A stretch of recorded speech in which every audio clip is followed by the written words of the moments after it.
मी रेणुका निसर्ग आणि नारी या चॅनलमध्ये आपल्या सर्वांचे स्वागत करते।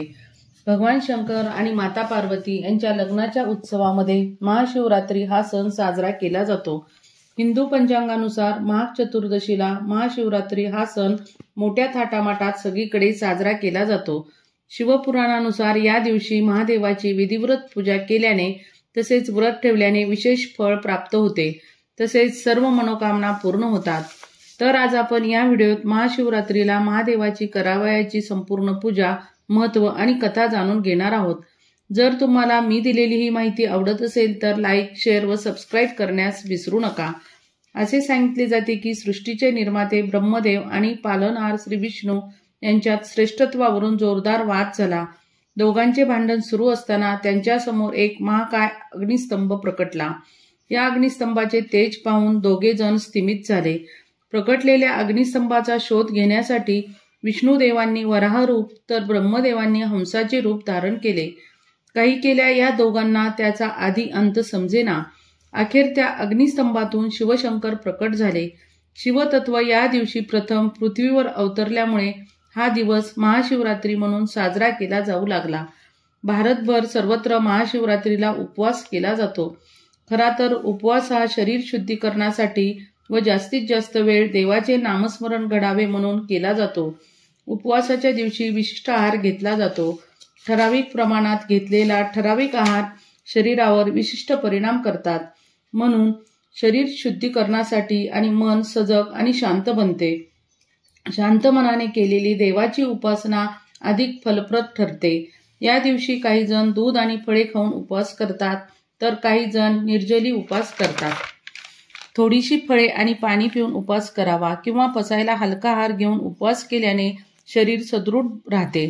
उपवासासोबत रात्रभर आराधना, प्रार्थना आणि ध्यान करत जागरण करावे। महाशिवरात्रीच्या रात्री किंवा दुसऱ्या दिवशी उपवास सोडावा। महाशिवरात्री दिनी प्रत्येक प्रहराच्या वेळी आणि निश्चित कालात यथाशक्ती शिवपूजा करावयाच्या असतात। पहिल्या प्रहरात श्री शिवाय नमः असा नामोच्चार करावा। दुसऱ्या प्रहरात श्री शंकराय नमः असे म्हणावे। निश्चितकाली श्री सांब सदा शिवाय नमः असे जपावे। तिसऱ्या प्रहरात श्री महेश्वराय नमः आणि चौथ्या प्रहरात श्री रुद्राय नमः असा नामोच्चार करून समर्पण करावे। घरी महादेवाची पिंड किंवा प्रतिमा असेल तर चौरंगावर विधिवत ठेवून पूजा मांडावी। पिंड किंवा प्रतिमा नसेल तर वाळूची पिंड मांडून पूजा करावी। पहाटे किंवा सकाळी स्नान करून पूजा करावी।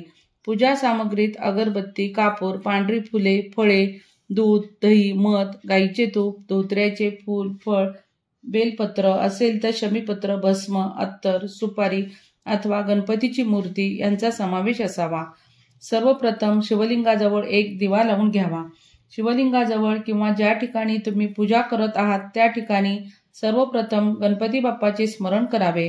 गणपती बाप्पाची मूर्ती नसेल तर तुम्ही सुपारीच्या रूपात गणपती बाप्पाची पूजा करू शकतात। हळदी कुंकू, अष्टगंध लावून गणपती बाप्पाला आवाहन करावे।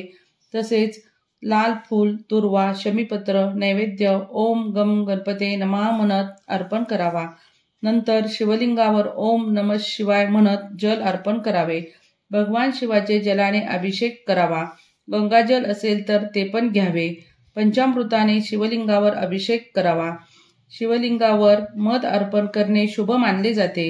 यामुळे आयुष्यातील बऱ्याचशा समस्या नाहीशा होतात, जीवनातील कामे मार्गी लागतात। तुमच्याकडे केशर उपलब्ध असेल तर जलामध्ये केशर टाकून 8 वेळा शिवलिंगावर अर्पण करावे। केशर मिश्रित जलाने शिवलिंगावर अर्पण केल्याने सर्व मनोकामना पूर्ण होतात। आता पुन्हा एकदा शिवलिंगावर जल अर्पण करून शिवलिंग स्वच्छ करून घ्यावे। शिवलिंगावर लाल चंदन, पांढरे चंदन, अत्तर, भस्म लावावे। तसेच शिवलिंगावर फुले, धोत्र्याचे फूल, फळ, अक्षदा, हिरवे मूग, जवा अर्पण कराव्यात। 108 बेलपत्र घेऊन 108 वेळा भगवान शंकराची वेगवेगळी नावे घेऊन ते शिवलिंगावर एक एक करून अर्पण करावीत। तसेच असेल तर शमीपत्र, दुर्वा अर्पण कराव्यात। यामुळे महादेव नेहमी आपल्यावर प्रसन्न राहतात। आपल्या जीवनात कोणत्याही प्रकारचे अडथळे निर्माण होत नाहीत। घरात सुख, समृद्धी, शांतता नांदते। भगवान शंकरांना फळे, गोड पदार्थाचा नैवेद्य अर्पण करावा। पूजा संपन्न झाल्यानंतर भगवान शंकराची आरती करावी व सर्वांनी प्रसाद वाटून खावा। अशा प्रकारे महादेवांना फळ, फूल, चंदन, बिल्वपत्र, धोत्रा अर्पण करून धूप दीप लावून रात्री 4ही प्रहर पूजा करावी। वेळ असेल तर रुद्राभिषेक करावा। भगवान शंकराचे सतत नामस्मरण करावे। या दिवशी विशिष्ट वात लावली जाते, तिला शिवरात्र वात म्हणतात। असेल तर ती वात लावावी व शिवस्तुती म्हणावी। रात्री जागरण करून 12 वाजता भगवान शंकरांना बिल्वपत्र अर्पण करावे। दुसऱ्या दिवशी सकाळी स्नान करून महादेवांची पूजा करून व्रत सोडावे। माहिती आवडली असेल तर लाईक, शेअर व सबस्क्राईब करा। ओम नमः शिवाय।